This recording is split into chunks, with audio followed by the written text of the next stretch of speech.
Hello guys, সবাই কেমন আছো? আশা করি সবাই ভালো আছো, আমিও ভালোই আছি। তো আজকে আমি নতুন একটি জায়গায় আসছি। এই জায়গাটি তেরোপুকুর। তো জায়গাটি দেখে আমাকে ভালোই লাগলো।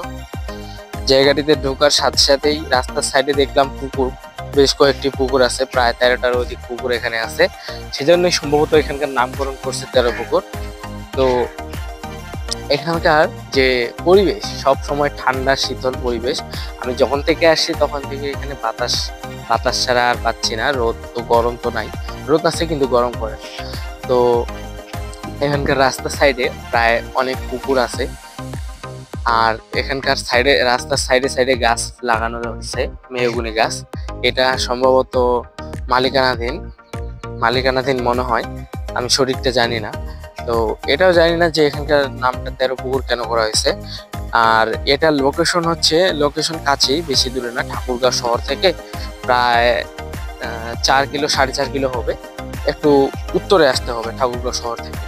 তো লোকেশন যাদের লাগবে কমেন্ট বক্সে কমেন্ট করতে পারো, আমি লোকেশন দিয়ে দিব। তো সবাইকে ধন্যবাদ আমার এই ভিডিওটি দেখার জন্য, এতক্ষণ সময় নিয়ে। তো দেখা হচ্ছে আর একটা ভিডিওতে। এতক্ষণ পর্যন্ত সবাই ভালো থাকবেন, সুস্থ থাকবেন। ধন্যবাদ।